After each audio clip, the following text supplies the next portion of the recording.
warahmatullahi wabarakatuh. Waalaikumsalam warahmatullahi wabarakatuh. Alhamdulillahirabbil alamin.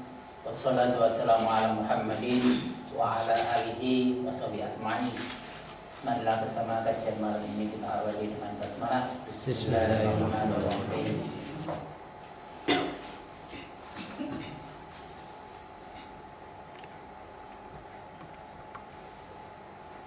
Surah atau ayat insya Allah hanya yang hafal. Surah Al-Kautsar, surah yang ke-108. A'udzubillahi minasyaitonirrajim. Bismillahirrahmanirrahim. Inna a'tainakal kautsar. Ayat keduanya mengatakan fasholli li rabbika wanhar. Allah sudah melimpahkan nikmat yang berlimpah, nikmat yang banyak, lalu manusia diperintahkan yang sudah memperoleh nikmat itu untuk sholat semata-mata karena Allah dan untuk berkorban. Ini Al-Quran Al-Kautsar ayat yang kedua. Hadis Nabi yang terkait dengan ayat tersebut adalah hadis riwayat Ibnu Majah yang menyatakan ma'amila ibnu Adam yauman nahr amalan ahabba ilallahi azza wa jalla min hiraqatid dam wa innahu la ya'ti yaumal qiyamati bi qurumiha wa adlafiha wa ash'ariha wa inna damma la yaqu minallahi azza wa jalla bi makanin qabla an ayyaqa 'alal abdi wa tayyibu biha nafsah. Tidak ada satu amalan pun dari Bani Adam pada Yaumun Nahr, pada hari Nahr, pada Idul Kurban, yaitu satu amalan yang paling disukai Allah, yang lebih disukai oleh Allah Azza wa Jalla min rihaqatidam, daripada menumpahkan darah hewan korban. Ini hadisnya. Dan seterusnya. Sesungguhnya hewan korban, ini ada hewan korban yang telah dipotong, kelak pada hari kiamat akan datang lengkap dengan kuku dan rambutnya. Dan sesungguhnya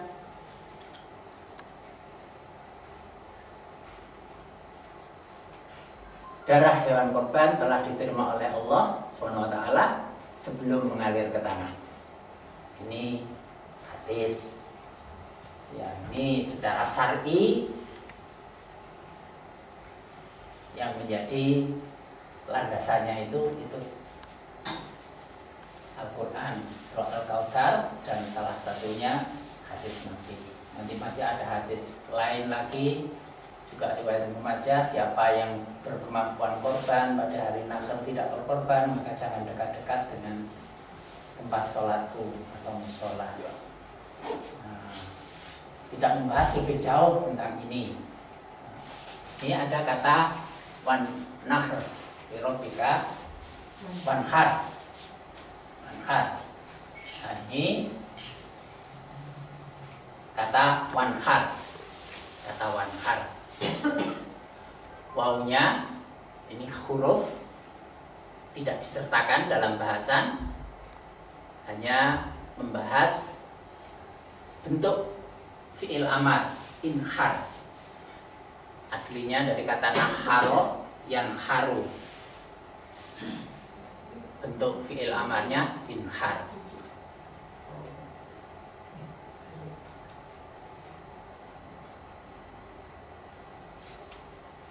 Kalau naharo saja, bentuk aslinya naharo, itu nanti jumlahnya 41.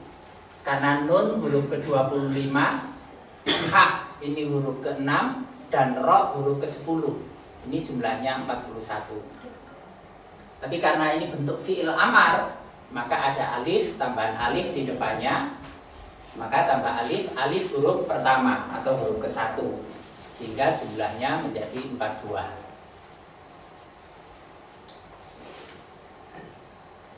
Wanhar, dan sembelihlah binatang kurban secara maknawi.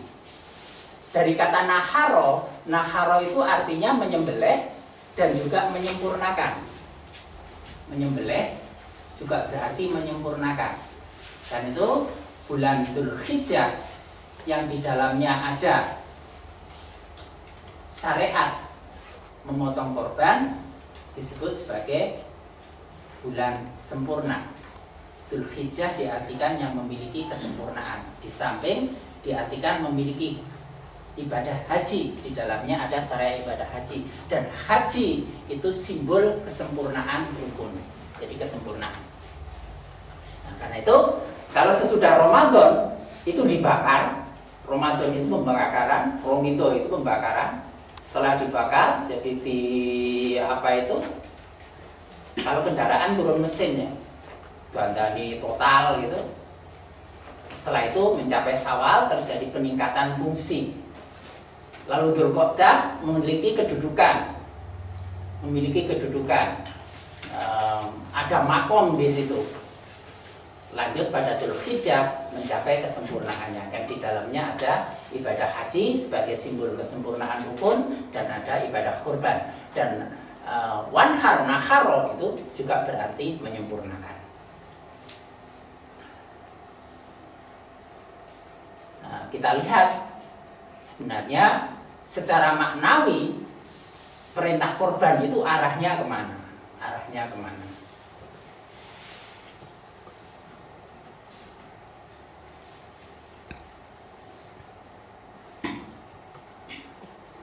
Kalau dihitung hanya di sini saja, ini keseluruhan kan 42. Ro 10, ha huruf ke-6, nun huruf ke-25, alif huruf ke-1, jumlahnya 42.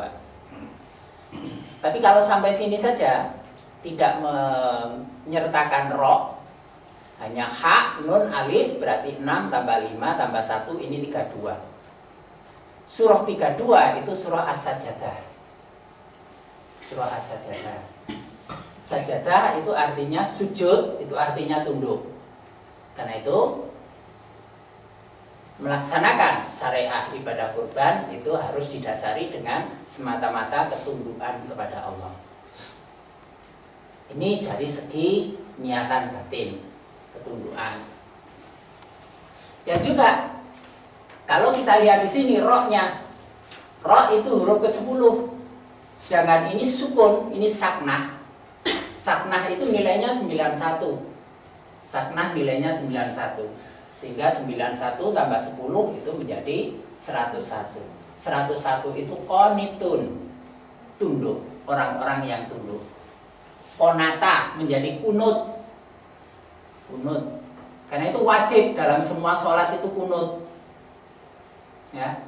Dalam semua sholat wajib itu, dalam semua sholat itu wajib adanya kunut. Kunut itu artinya tunduk. Yang jadi perselisihan, yang jadi persoalan itu bacaan kunut. Itu supaya dibedakan antara kunut sebagai bagian yang melekat dari ibadah, bahkan segala sesuatu itu didasari dengan ketundukan atau kunut. Bedakan dengan bacaan kunut. Yang diperselisihkan itu bacaan kunutnya yang biasa dibaca pada waktu subuh atau waktu witir separuh bulan Ramadan terakhir. Itu yang bersoalkan bacaan kunutnya, bukan kunutnya. Kalau kunutnya ya wajib dalam semua sholat wajib ada kunut. Jadi ini dasar pelaksanaannya itu niatan hati, sikap batiniah harus ketundukan, semata-mata ketundukan. Karena itu lirobbika semata-mata kepada Allah, wanhar, dan berkorbanlah. Lalu apa yang dikorbankan? Kalau hanya mengorbankan binatang aja ya ringan. Asal orang punya uang sudah bisa melaksanakannya. Kambing itu harga 2,5 juta ada sekarang ya? Ada. Perlu ya? Koncone. Koncone sing dodol kambing, itu awakmu koncone kambing, ojo salah ngerti. Ya. Ngerti kambing kok? Nek gak ngerti moco. Ya, kalau patungan sapi kan 3 juta umumnya, ada yang lebih dari itu. Kalau kambing 2,5 udah memadai, sudah memadai. Nah, itu untuk asal punya uang selesai. Tapi kalau dilihat makna hakikinya kurban itu apa, kita lihat nanti. Sini ada nun sukun, nun huruf ke-25. Nun huruf ke-25. Oh, ini panahnya keliru ya, harusnya ini di sini. Bentar. Saya berbagi.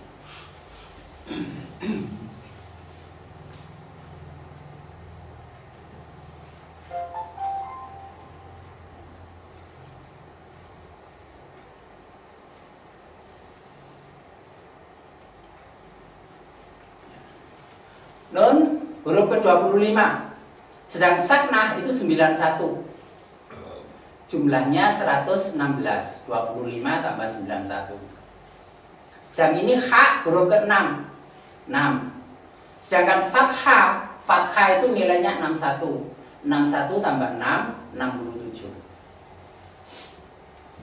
Kita mulai dari sini. 61 dan 6, 67. Kalau dilarikan ke surah, namanya surah 67, itu surah Al-Mulk, simbol kekuasaan. Juga simbol kepemilikan. Karena dibentuk oleh huruf mim, lam, dan kaf. Itu bisa berarti raja, menguasai, atau memiliki. Kalau dalam Al-Fatihah itu ada maliki yaumiddin, ada maliki yaumiddin. Kedua-duanya boleh dibaca, dibenarkan. Membaca ma-nya panjang itu berarti memiliki, kalau dibaca pendek maliki yaumiddin berarti yang merajai atau yang menguasai. Karena itu surah 67 Al-Mulk itu simbol kekuasaan. 67 itu sama dengan 66 titik. Karena 7 ini adalah kha. Kha itu hak yang di atasnya ada titik. Berarti ini 67 sama saja dengan 66 titik. Huruf ke-6 itu adalah ha. Ini huruf ke-6. Huruf ke-7 itu kha. Ini ke-7. Berarti ini sama saja dengan 6 titik. Sama saja dengan 6 titik. Karena itu 67. Kalau dipadat 6 tambah 6, 6 tambah 6, ini sama dengan 12 titik. 12 titik.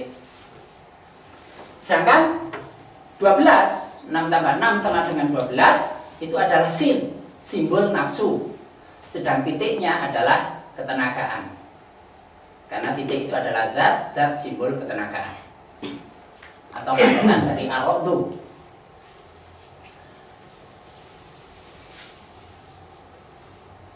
Berarti yang diharapkan sesungguhnya menyembelih atau berkorban itu ialah adakah kesediaan untuk mengorbankan dominasi nafsu pada diri.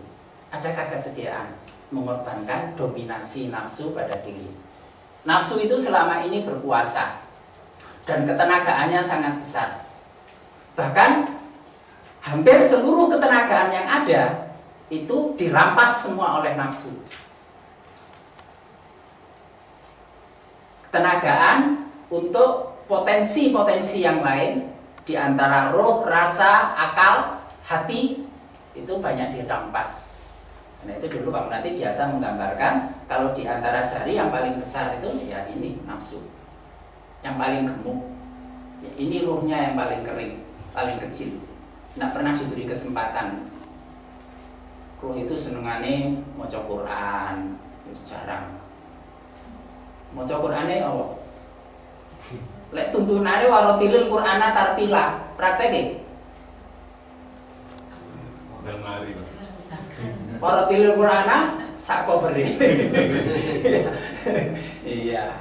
Terus sholat tahajud itu makanan roh, tapi jarang diberi kesempatan. Kalau nggak bisa sholat tahajud, harus minimal witir lah, minimal witir. Pesan Rasulullah itu terhadap Abu Hurairah kan begitu, jangan tidur sebelum witir. Ya, kalau sulit karena ya pekerjaannya atau apa, paling nggak jangan tidur lah sebelum witir. Kalau di kebiasaannya itu subuhnya bablas. Artinya subuhnya bablas itu bangun itu pas subuh gitu loh, bukan subuh terus melewati waktu subuh ndak. Mosok wis ngaji sik koyo ngono. Isih ono ta?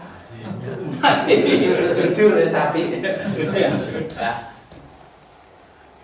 Itu. Sama Abu Hurairah kan begitu. Jadi tidak tidur sebelum witir. Jadi witir dulu baru tidur. Nah, nanti waktu bangun malam itu tinggal ngumpuli mempelajari hadis. Abu Hurairah begitu. Nah, kita sholat witir dulu untuk bengi kali ndelok bal-balan. Ya.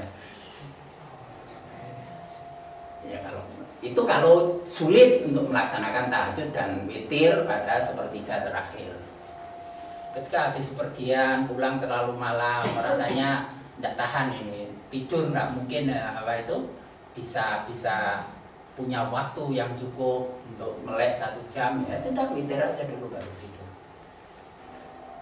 Misalnya dibangunkan oleh Allah, tidak apa-apa, sholat tahajud. Witirnya kemana? Ya nggak usah witir. Witir itu tidak harus sebagai sholat terakhir, hanya anjurannya. Jadikanlah witir itu penutup sholat, tapi tidak merupakan keharusan. Kamu sudah witir ya sudah, tahajud aja, nggak usah witir. Tapi kalau misalnya nggak marem, ingin witir, maka witir yang pertama itu ditutup, digenapi sholat 1 rakaat untuk menggenapi sholat witir itu. Itu tuntunan di Naulul Autor. Baru nanti setelah sholat ditutup dengan witir. Itu fikih, tinggal baca aja. Nah, ini tentang dominasi nafsu. Yang geraknya bagaimana? Perilakunya. Ini ada 91. 91 itu asam. Asam itu matahari. Salah satu sifat matahari itu adalah memaksakan kehendak. Memaksakan kehendak. Ciri nafsu itu ialah suka memaksakan kehendak. Nah, itu yang dikontrol. Itu yang dikontrol. Memaksakan kehendak pada lingkungannya. Jadi nun sukun. 91 saknahnya matahari, sifatnya memaksakan kehendak. Satu sisi matahari itu konsisten. Matahari itu konsisten, istiqomah, nggak peduli orang ribut seperti apa, keadaan seperti apa, dia tetap berputar dan dia tetap memancarkan sinarnya. Ada yang menghalangi atau tidak menghalangi, sinarnya tetap dipancarkan. Nggak peduli kita itu sambat, mbok rodo panasnya rodo redup didik, ya dia tetap seperti itu aja. Dia akan memaksakan kehendaknya. Memaksakan kehendak pada lingkungan. Jadi sifat nafsu yang perlu diwaspadai untuk disembelih, untuk dikorbankan, itu ialah penundukan nafsu berkenaan dengan sifat suka memaksakan kehendak pada lingkungan. Bentuk-bentuk memaksakan kehendak pada lingkungan. 91 ditambah 25 ini 116. 116 itu kata mubatilun. Nah, ini alif ya. Salah, harusnya lam.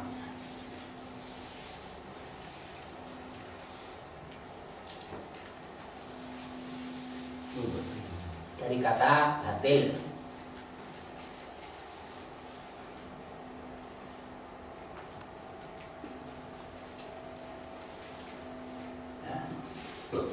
Batilun,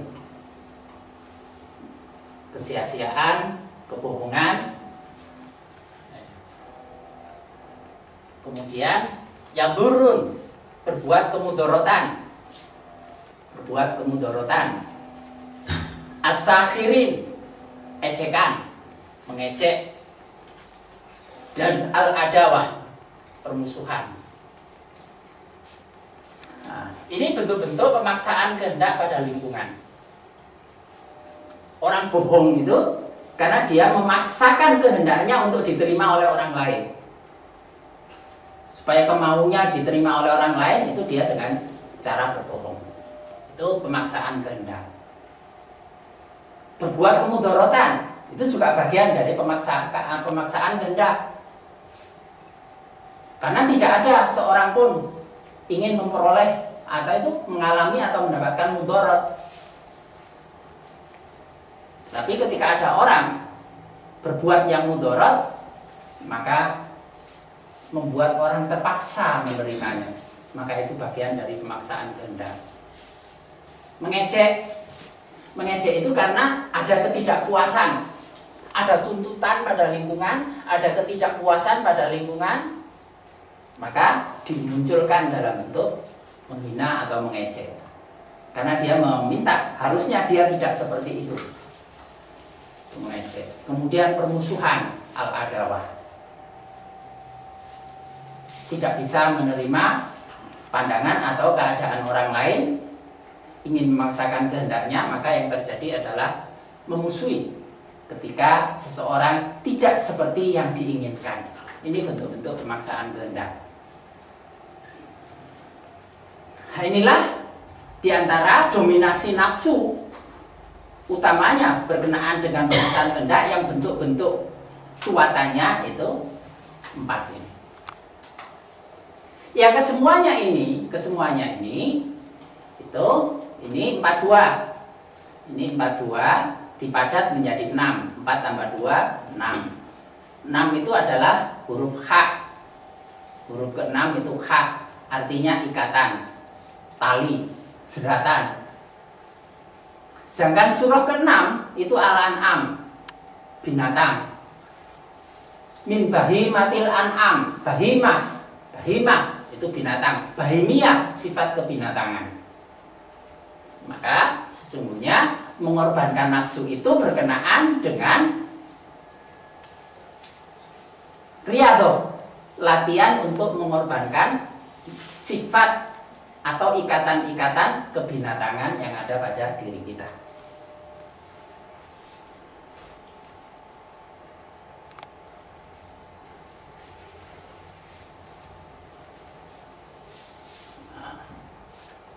Sifat atau ikatan-ikatan, sesuatu yang mengikat,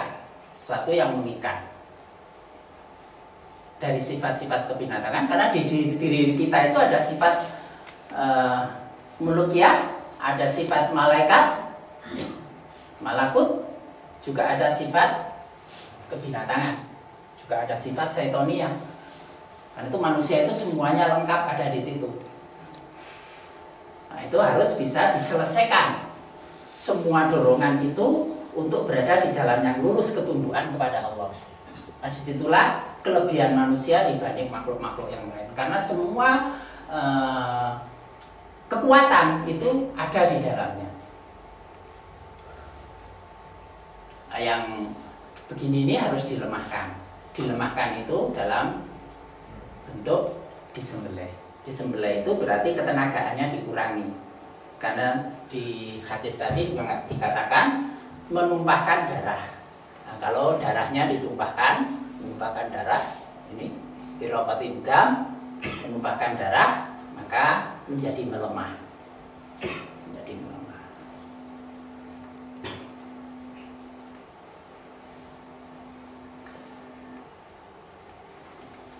Maka Ya perlu disembelih. Sembelih.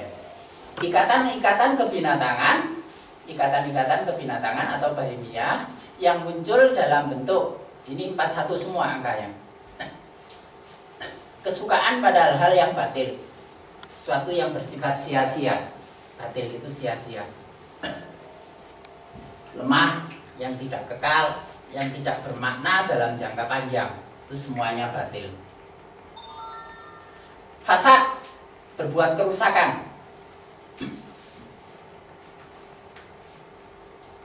Marohan, angkuh. Tafakhurun, bermegah-megahan, kesukaan bermegah-megahan. Nusbin, berhala.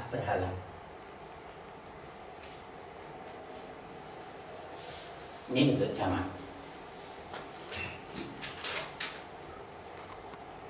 Ini dari sifat ini 6 ini. Sifat kebinatangan yang itu harus diwaspadai pada manusia, yaitu kesukaan pada hal yang batil, berbuat kerusakan. Ukuran kerusakan ialah batil itu manfaat dunia akhirat, kebalikannya itu batil. Manfaat dunia akhirat, kebalikannya itu batil. Kalau bermanfaat sementara itu masuk batil. Suatu tampaknya bermanfaat di dunia, tapi secara ukhrawi tidak, maka itu batil. Yang hak itu pemanfaatan yang kekal. Kerusakan, ukuran kerusakan itu apabila segala sesuatu atau satu tindakan itu mengarahkan pada pendekatan diri kepada Allah, itu namanya perbaikan. Orang berbuat sesuatu, dia menyatakan ini untuk perbaikan, tapi itu ternyata menjauhkan manusia dari Allah, maka itu termasuk kerusakan. Mempelajari sesuatu itu yang membuat seseorang itu semakin jauh dari Allah, itu perbuatan kerusakan. Mengarahkan orang, didik anak, membina seseorang yang itu membuat lebih jauh dari Allah, itu namanya berbuat fasad.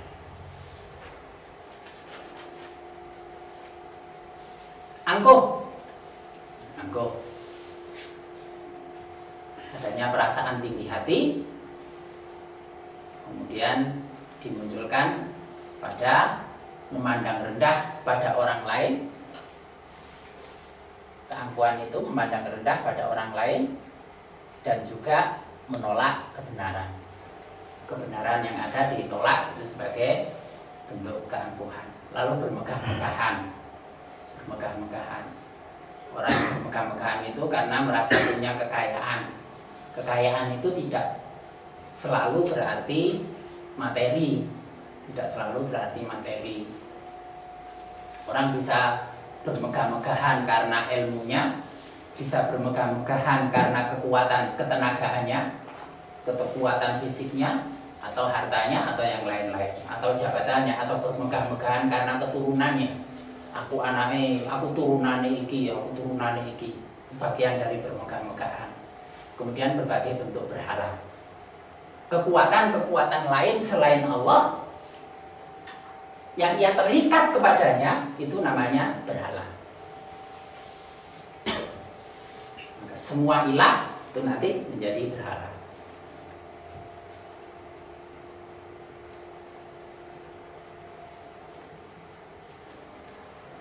Kalau sampai sini saja sudah bisa dilihat bahwa ternyata yang dimaksud lebih jauh dengan perintah berkorban itu nyangkut satu proses latihan yang terus menerus menuju kesempurnaannya.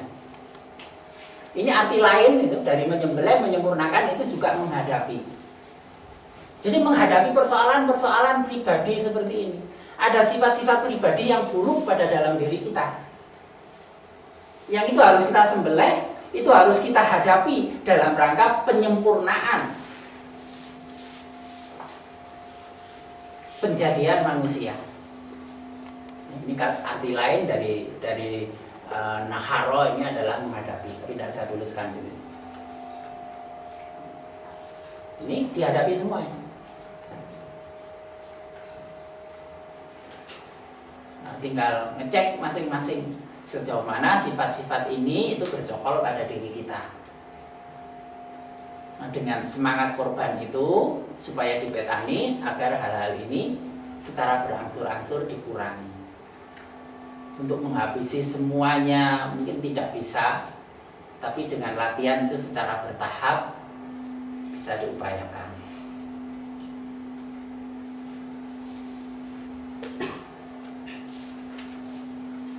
Oke. 41 cerminnya itu 14. 41 cerminnya 14. Karena Al-Quran mengajarkan adanya sistem cermin. Al-Quran mengajarkan adanya sistem cermin, yaitu contohnya surah 13 jumlah ayatnya 43. Maka ada cermin. Cerminnya adalah surah 31 yang jumlah ayatnya 34. Berarti 13 itu cerminnya 31, 43 cerminnya 34. Berarti ada sistem cermin dalam Al-Quran. 41 cerminnya 14. Surah 14 itu namanya surah Ibrahim.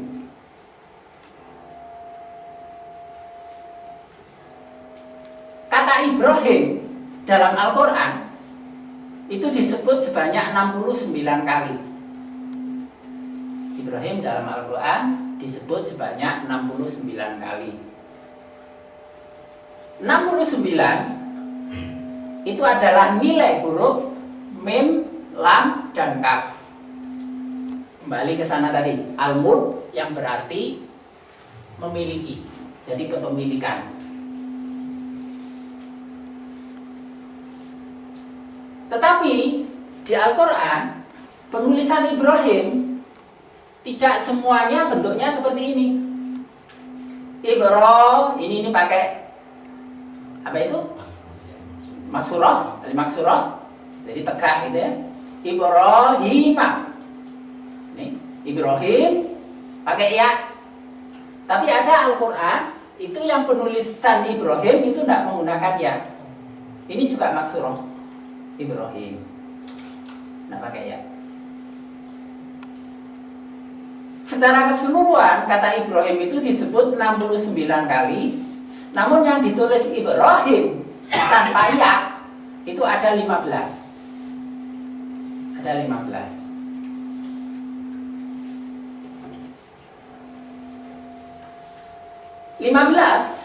Itu kata asaro. Alif huruf ke-1, sa huruf ke-4, ro huruf ke-10. Nilainya menjadi 15. Artinya jejak. Asari sujud, itu maksudnya jejak sujud, ada bekas sujud.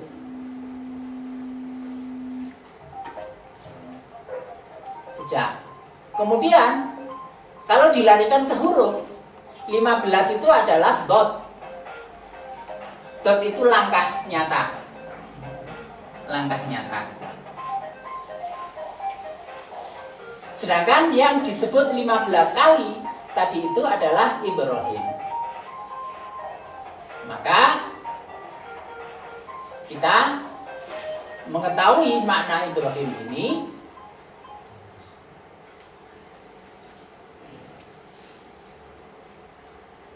pada diri Ibrahim sebagaimana manusia pada umumnya. Jadi sebagai manusia, Ibrahim sebagai manusia itu ada watak atau sifat kepemilikan.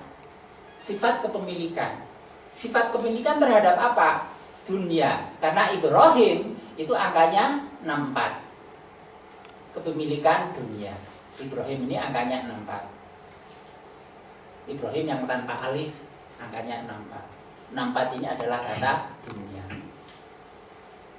Nah, manusia siapapun, sifat kepemilikan, merasa memiliki, ingin memiliki terhadap harta duniawi itu mesti ada. keduniaan itu ada, kepemilikan pada rasa kepemilikan pada keduniaan itu ada.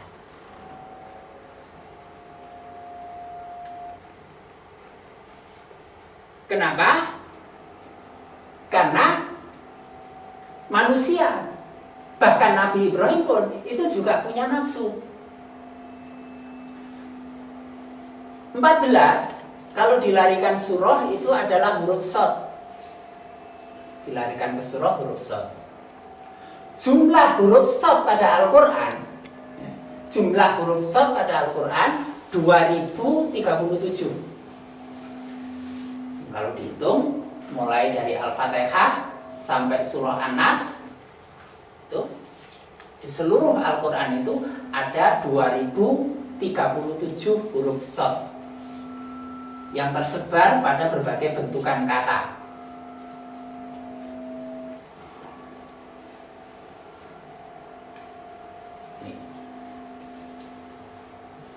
Kalau dipenggal di sini 20 dan 37, maka 20 tambah 37 itu 57. Atau kalau dipadat 2 tambah 3 tambah 7 itu 12. 12 ini juga padatan dari 57. 5 dan 7 itu sama dengan 12. 57 itu adalah kata nafsu. Sedangkan 12 kalau dilarikan ke huruf itu adalah huruf sin. Sin itu juga simbol nafsu. Jadi siapapun manusia itu mesti sifat kepemilikan terhadap duniawi. Al-Quran aja mengatakan bagian dari perhiasan. Zuhina linnasi hubus syahwat. Semua manusia itu dihiasi dengan syahwat-syahwat duniawi itu.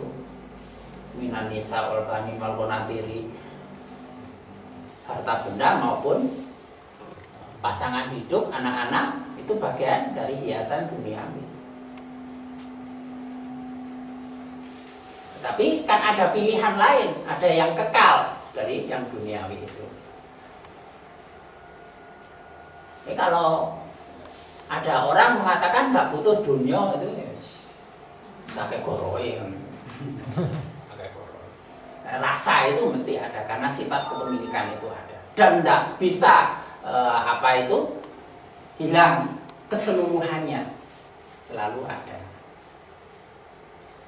Ya gak butuh dunia, ya apa? Mati aja butuh dunia. Dipendemi nang lemah. Lemah itu butuh dunia. Hidup berjajar menjajakan kaki di tanah, itu dunia. Itu dunia. Al-ard itu dunia. Nah, sampai mati ya isih butuh dunia. Isih butuh tonggo, isih butuh keluarga untuk merawat. Sampai dimasukkan butuh tanah untuk hancurnya badan, butuh cacing, masih butuh dunia, masih butuh dunia. Tapi yang dibawa sangunya itu bukan dunia, sangunya bukan dunia, tetapi nilai dunia yang bernilai ukhrawi itu yang dibawa. Jadi aspek nilainya bukan wujud zatnya. Nah, karena ada nafsu ini, maka sifat kepemilikan dunia itu selalu ada. Tetapi Islam atau Al-Quran itu bukan menunjukkan tentang kesulitan yang akan dihadapi manusia. Tidak hanya menyajikan masalah. Masalah itu ditunjukkan akan ada masalah seperti ini, akan ada kesulitan seperti ini. Tapi di dalamnya juga disediakan solusinya, penyelesaiannya. Karena itu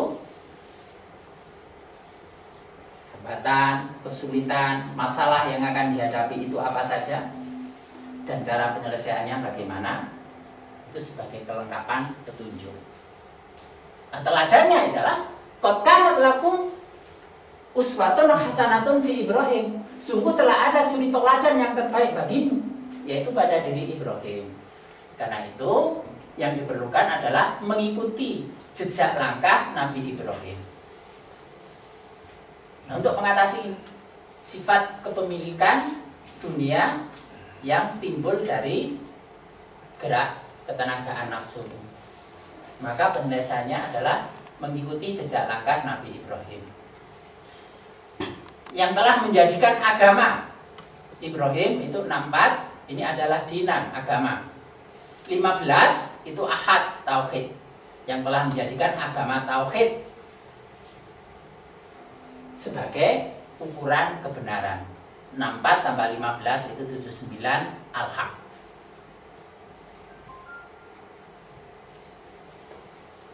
Ini solusinya. Nah, karena itu ikutilah teladan Ibrahim. Pada Ibrahim itu sudah ada teladan ketika ia menjadikan agama tauhid sebagai ukuran kebenaran.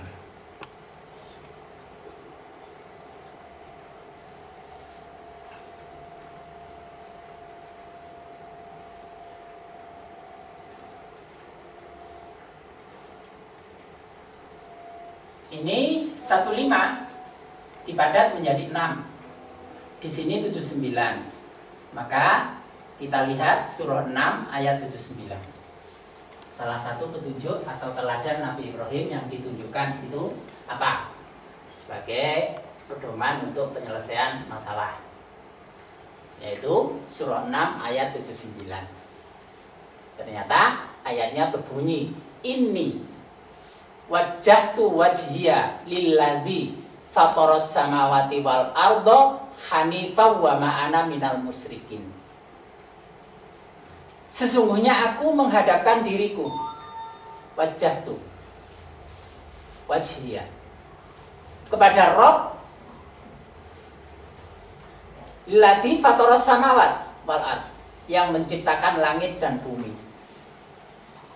Hanifan, hanif itu cenderung, condong pada kebaikan. Hanif, karena manusia itu semuanya diciptakan dalam keadaan hanif. Wa khuliqal insana hunafa'a kullahum, dan manusia itu diciptakan seluruhnya dalam keadaan hanif. Itu awal ciptaan pertama.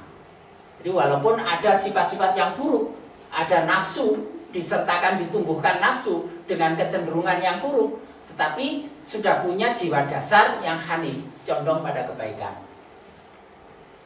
Hanifan, condong kepada agama atau kebaikan. Hanifan, condong atau cenderung pada agama yang benar. Wa ma'ana minal musyrikin, dan aku bukanlah termasuk orang-orang yang mempersekutukan Allah. Ini teladannya.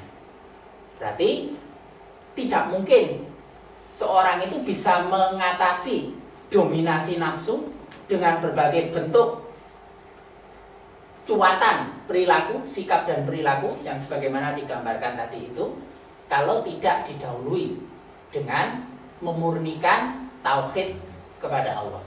Wajjahtu wajhiya, semata-mata hanya menghadapkan diri kepada Allah. Karena itu fasholli li rabbik, semata-mata kepada Rabbmu. Berpendirian agama tauhid itu, maka terbebas dari sifat mensekutukannya. Aku tidak termasuk orang-orang yang mempersekutukannya. Nah, kemusyrikan itu, kalau seseorang itu mau meneladani jejak langkah Nabi Ibrahim, maka ini langkah pertama untuk tobat. Langkah pertama untuk tobat. Karena 6 itu kan tobat. 6 ini kan tabah. 6 itu kan tabah.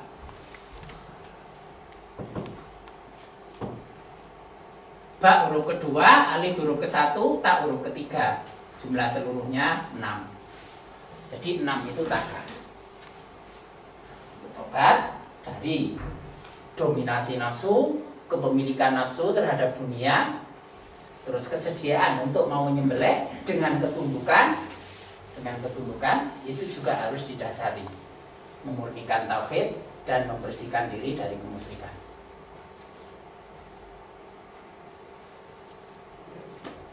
Karena pilihan lain tidak ada. Allah itu semata-mata yang menciptakan langit dan bumi. Apa yang diciptakan seluruhnya itu akan lenyap Yang kekal itu hanya Allah. Mengapa bersandar pada sesuatu yang lemah? Harusnya manusia itu bersandar pada yang kekal, dan yang kekal itu Allah.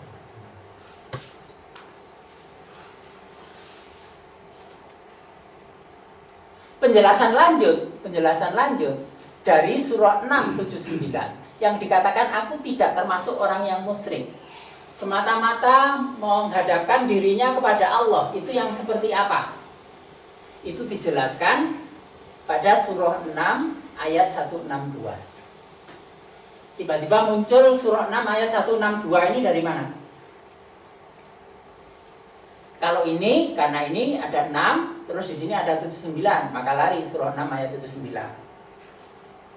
Kalau 162-nya dari mana? 6-nya dari sini. 162-nya dari mana? Ketemu? Tiba-tiba muncul aja 162, dari mana? 32 ini kan 16 kali 2. 32 itu kan 16 kali 2. Gigi kita itu kan 32. Gigi atas 16, gigi bawah 16. Jumlahnya 32. Maka gigi itu taat. Gigi itu tunduk. Tunduknya apa? Tumbuhnya itu gak sakarepe dhewe. Kalau sudah sampai berapa senti itu kira-kira? Kan berhenti tuh. Itu bagian dari ketaatan pada gigi. Walaupun kata dokter gigi sekarang ini banyak anak yang giginya itu tidak sampai 32. Allahu a'lam itu karena apa. Tapi fitrahnya dari dulu gigi manusia itu 32. Sehingga dokter itu sudah memberi nomor. Ini bagian kanan 12 sampai 8, ini 12 sampai 8. Atas bawah seperti itu. Jumlah seluruhnya 32. 16 kali 2 itu gigi. 16 itu manis. Karena 16 itu anakhel. Tapi juga ada sengat yang pedih. Karena itu dari mulut yang di dalamnya ada gigi bisa keluar sesuatu yang manis maupun yang menyakitkan. Yang manis apa? Iler. Iler ya bau. Ya omongan yang menunjukkan, yang membuat orang senang, yang membangkitkan, itu omongan yang manis. Omongan yang melemahkan, yang melukai, itu omongan-omongan yang pedih, menyakitkan. 16 itu manis, lezat ataupun pedih, pahit. Jadi dari 32 itu menjadi 16-2. Jadi 162. Apa? Bunyi surah 6 ayat 162. Silakan dibaca Mas Amrozi. Qul inna sholati wa nusuki wa mahyaya wa mamati lillahi rabbil alamin. Ya. Jadi maksud wajhatu wajhiyah, semata-mata menghadapkan dirinya kepada Allah, lalu menolak sikap mensekutukan Allah, itu terwujud pada pendirian. Inna sholati, sesungguhnya sholatku. Sholatnya lillah. Tadi ayatnya mengatakan lirobbi. Sholatnya semata-mata lillah. Nusuki, nusuk, manasik, itu tata cara peribadatan. Nah, terkait dengan ini, sebagian mufasir mengatakan ini dikaitkan dengan kurban. Berarti manasik, tata cara peribadatan kurban, berkorban, itu ibadatku, kurbanku lillah. Lillah. Wa mahyaya, hidupku lillah, matiku juga lillah. Siapa? Lillah, Rabbil alamin, Rabb semesta alam. Itu cuatan prinsip hidupnya. Jabaran dari pernyataan wajhatu wajhiyah semata-mata hanya kepada Allah, lalu terbebas dari kemusyrikan, baik yang besar maupun yang kecil, itu muncul pada pendirian ini. Kalau sudah semata-mata sholatnya karena Allah, semua peribadatannya karena Allah, hidupnya untuk Allah, matinya untuk Allah, maka menjadi bersihlah sifat kepemilikan terhadap dunia ini. Dalam perilaku sehari-hari itu akan tampak pada pilihan orang. Ketika dihadapkan pada sesuatu yang terkait dengan urusan Allah, sesuatu yang terkait dengan tegaknya agama, dengan sesuatu yang terkait dengan duniawi, dia lebih memilih yang mana? Itu tampak. Dia kuat pendiriannya pada inna sholati wa nusuki wa mahyaya wa mati lillahi rabbil alamin ataukah tidak?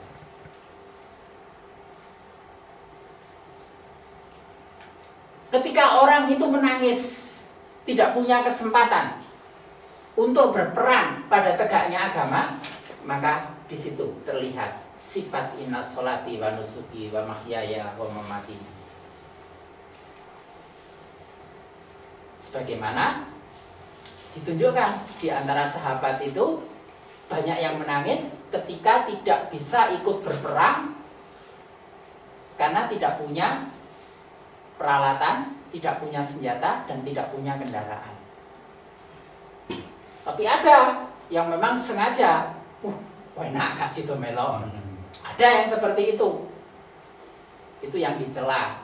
Tetapi yang mendapat ujian dan diizinkan, diampuni oleh Allah, yang tidak bisa berangkat karena memang tidak memiliki kendaraan. Dan mereka menangis untuk itu.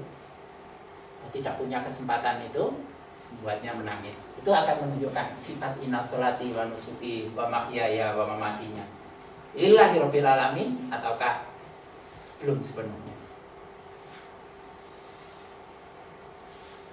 Karena itu kepemilikan terhadap dunia itu ada pada manusia. Di sini disimbolkan ada pada Ibrahim. Kepemilikan duniawi itu sebagai satu kenikmatan yang banyak. Kenikmatan yang banyak. Al-Kautsar. Karena itu Ibrahim 94. Ibrahim 94. 94 itu artinya itu surah Al-Insyirah itu berarti melapangkan atau mencerahkan. Melapangkan atau mencerahkan. Mengapa harus mengikuti jejak langkah Ibrahim? Karena dia punya sifat melapangkan dan mencerahkan. Jadi model pencerahannya itu mengikuti jejak langkah Ibrahim. Apa yang ditunjukkan oleh Ibrahim? Bahwa Ibrahim itu ini 94, ini 14. 14 tambah 94, ini 108. 108 itu adalah kata Ismail.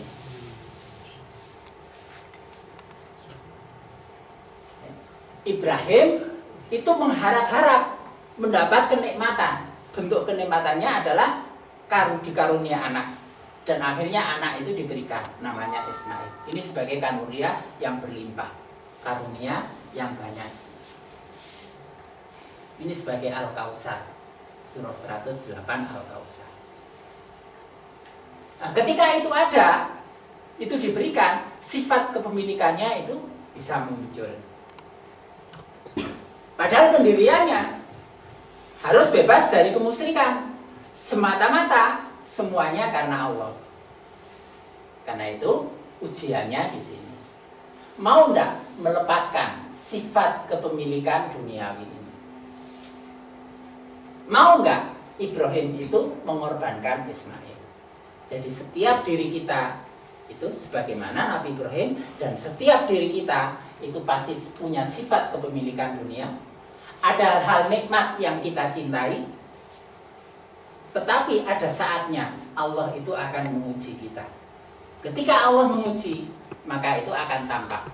Pendirian pada surah 6 ayat 79 dan 6162 itu sudah terbentuk pada diri kita atau tidak. Itu tergantung pilihannya. Kalau mendapat perintah untuk mengorbankan, untuk berkorban, itu ditolak, berarti masih besar kepemilikan dunianya. Dan lemah prinsip pendirian surah 679 dan 6162-nya. Tapi kalau sudah tanpa timbang-timbang, ketika dihadapkan pada pilihan antara kebenaran dan urusan duniawi, lalu memilih untuk mengorbankan yang duniawi, maka menguatlah sikap hidupnya yang didasari surah 6 ayat 79 dan surah 6 ayat 162. Itulah sesungguhnya makna kurban. Makna kurban.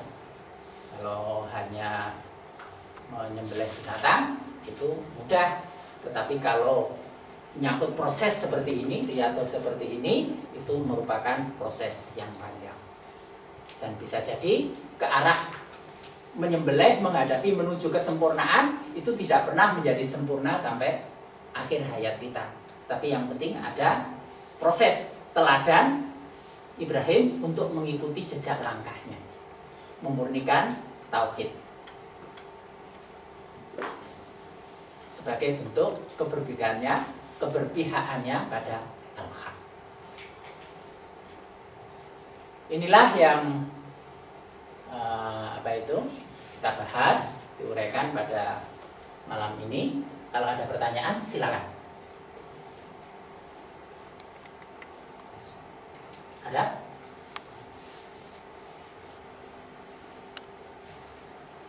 Ini yang disajikan ini nggak menarik, terlalu berat atau apa? Atau sudah jelas? Atau nggak jelas kabeh? Baru Pak. Iya. Ya berarti nanti masih direnung-renung, dipikir lagi ya. Iya, karena sesuatu yang baru.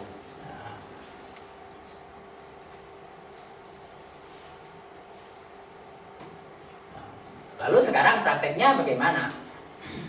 Yang penting jangan punya pendirian.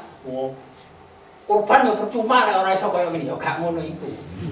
Ya gak ngono iku. Iku kan alasanmu untuk menghindar. Nek ngono iku. Jadi tetap. Jadi untuk menyempurnakan ibadah kita itu benar disempurnakan. Yang berkemampuan untuk berkorban ya silakan. Wong syariat korban itu tidak satu orang satu. Karena Nabi itu hari raya Idul Adha itu menyediakan 2 kambing. 1 kambing disembelih hada mini wa ali. Jadi ini untuk diriku dan keluargaku. 1 binatang kambing disembelih. Terus ngambil kambing yang kedua, disembelih dengan menyatakan takobal, terus hada ini dariku dan dari umatku yang tidak berkorban. Jadi ternyata 1 itu untuk keluarga, 1 keluarga. Bahkan Nabi pernah berkorban 1 untuk dirinya dan seluruh umatnya yang tidak berkorban. Itu mulai dari awal sampai akhir zaman. Jadi kalau tidak berkorban, kita sudah nunut kurbannya. Jadi enak kan? Kasih sayangnya gitu. Gak apa-apa nunut. Iya. Nah, itu. Tetapi tadi dikatakan kan kalau berkemampuan tapi kemudian tidak berkorban, itu kan di sini dikatakan mangkana lahu syahadun walam yudhi fala yaqrabana musallana. Barang siapa memiliki kemampuan, kelapangan rezeki tetapi ia tidak mau berkorban, maka janganlah sekali-kali ia mendekati tempat sholat kami. Ini juga perlu diperhatikan. Lalu yang ditumbuhkan apa? Ya rasa isin dong. Rasa malu. Kenyataan mampu tapi tidak. Walaupun ulama mengatakan ini tidak wajib. Karena perintah dari hadisnya itu, walaupun ada yang mengatakan wajibnya itu dari Al-Qur'an, karena langsung wanhar berkorbanlah. Tapi penjelasannya dari Nabi kan, siapa yang berkemauan untuk berkorban. Karena kata berkemauan atau berkeinginan untuk berkorban, maka itu disebut anjuran. Maka menjadi sunnah muakkad. Berarti melanggar ini tidak sampai menjadikan seorang itu keluar menjadi kafir, tetapi menjadi satu keutamaan seorang itu menghidupkan sunnah Nabi Ibrahim, menghidupkan sunnah Rasulullah untuk melaksanakan korban. Baiklah, kalau tidak ada pertanyaan, Ya. Itu jelaskan mengikuti jejak Nabi Ibrahim. Untuk mengikuti jejak Nabi Ibrahim, apakah hanya sekedar berkurban saja atau ada yang lainnya? Ya. Jejak yang lainnya. Ya. Ayat ini bagian dari mengikuti jejak Nabi Ibrahim. Ada pendirian lagi dari Nabi Ibrahim. La uhibbul afilin. Aku tidak menyukai sesuatu yang lenyap. Itu penjelasan lanjut juga. Apa? Semua duniawi itu lenyap. Kemudian duniawi ini lenyap. Saman takok jejak sing kate diikuti Nabi Ibrahim itu jejak apa? Bojo loro. Wong siji gak beres kok loro. Kadang-kadang itu sunnah itu sing digolek itu sing karepe nurut pikirane enak. Aku kepengin ngikuti sunnah Rasulullah yaitu rapi meneh. Itu ditawari gak mau, hebat ya. Iya. Berani Ya. orang nggak mau. Ya. Ya. Jadi Nabi Ibrahim itu salah satunya itu. Nabi Ibrahim itu tidak pernah merasa tenang kalau tidak membagi apa yang dimiliki.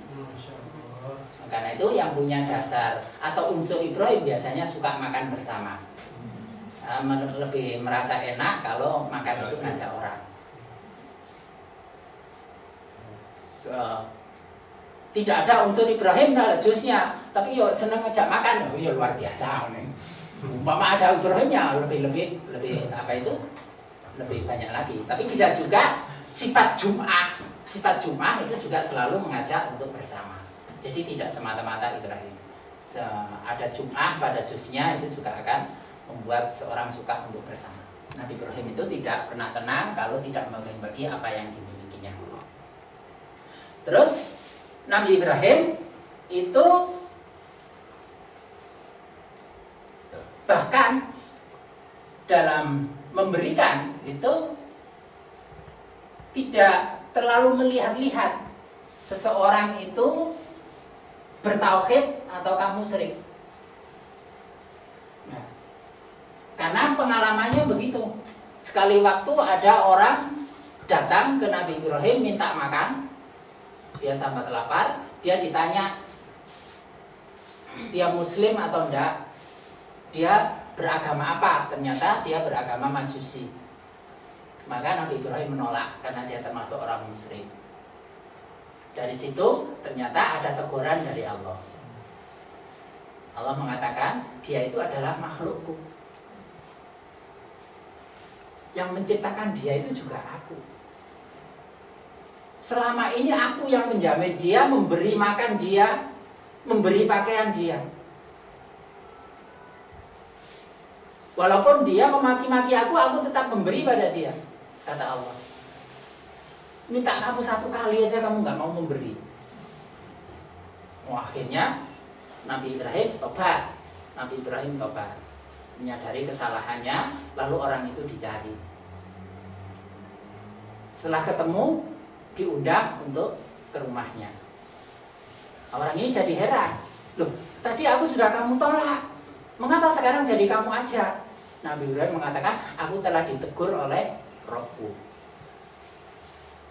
Oh, Robmu telah menegur kamu. Oh, kalau begitu betapa baiknya Robmu. Nah, karena tahu Robnya baik, maka orang itu kemudian masuk pada agama itu. Nah, itu juga teladan Ibrahim. Dan Nabi Ibrahim itu adalah pemimpin informal. Dia tidak menjadi raja, tidak sebagaimana Nabi Daud atau Nabi Sulaiman, tetapi ide-idenya, gagasannya selalu dipakai oleh raja. Nah, kecerdasannya itu bermanfaat dalam kepemimpinan. Juga terkenal cerdas dengan kemampuan diplomasi dan takribnya. Di antaranya apa? Takrib Nabi Ibrahim. Apa itu? Ketika ada raja yang punya kebiasaan merampas istri orang, Nabi Ibrahim mengatakan istrinya itu sebagai saudaranya. Siapa itu? Dia saudaraku. Maksudnya adalah saudara seiman. Sebab kalau dikatakan istrinya nanti mesti dirampas. Tapi kalau dikatakan saudaranya maka enggak. Nah ini takrif. Sepertinya berbohong tapi tidak berbohong. Ya, ini namanya takrif. Jadi Nabi itu berbebas dari bohong. Sama Nabi Muhammad juga begitu. Pada waktu melihat-lihat gitu ada orang ditanya, berapa di sana orang yang berkemah di sana kekuatannya berapa orang? Pasukan musyrik berkemah gitu. Nah, kemudian orang ini, aku tidak mau memberikan keterangan kalau engkau tidak mengatakan engkau dari mana. Nah, lalu Nabi mengatakan sambil begini mengatakan ana minal Ma. Saya berasal dari Ma. Ma itu salah satu daerah di Irak dan Nabi sambil menengok arah ke Irak. Orang itu mengira bahwa Nabi itu berasal dari Irak, dari daerah Ma sana. Padahal sebenarnya Nabi mengatakan ana minal Ma, saya berasal dari air mani. Karena manusia itu semua dari air mani. Nah, itu juga takrif. Nabi Ibrahim ketika diajak untuk mendatangi pesta penyembahan terhadap berhala mengatakan aku tidak bisa karena aku sedang sakit. Bukan sakit secara fisik, tetapi sakit jiwanya melihat umatnya menyembah berhala. Iku aja di dadekno alasan sakit gak nyambut gawe. Aku loro atiku, bayaranku gak sanundano. Repot kalau gini. Ya, itu bagian takrif. Nah, jadi kecerdasan itu. Bagaimana cara Nabi Ibrahim berdebat? Raja yang mengatakan ketika ditanya siapa rohmu? Rohku adalah yang menghidupkan dan mematikan. Raja berargumen, aku pun bisa menghidupkan dan mematikan. Panggil 2 orang narapidana, yang satu dibebaskan, yang satu dibunuh. Lihatlah aku bisa menghidupkan dan mematikan. Nabi Ibrahim langsung mengatakan, Robku yang menerbitkan matahari dari timur dan menenggelamkannya ke barat. Sekarang terbitkanlah ia dari barat dan tenggelamkanlah ke timur. Maka tidak berkutik dengan argumen tadi. Nah, jadi dia punya kemampuan ini yang disebut sebagai qaulan sadida. Punya perkataan yang tandas tegas, argumentatif sehingga tidak bisa dibantah lagi. Itu juga teladan Nabi Ibrahim. Nah, itu diperoleh dari mana? Ya ini ketekunan untuk memerangi dominasi nafsu dengan riyadhah untuk menghilangkan sifat-sifat seperti ini dan khususnya sifat kepemilikan duniawi dari nafsu diwujudkan pada pendirian inna sholati wa nusuki wa mahyaya wa mamati lillahi rabbil alamin. Itu yang diriyadhahkan, dilatihkan secara terus-menerus. Baik, apa itu punya habis ya Mas ya? Ya, 1 jam lebih Pak. Iya. Kita akhiri bersama kajian malam ini dengan hamdalah. Alhamdulillahirabbil alamin. Wallahu a'lam bishawab. Assalamualaikum warahmatullahi wabarakatuh.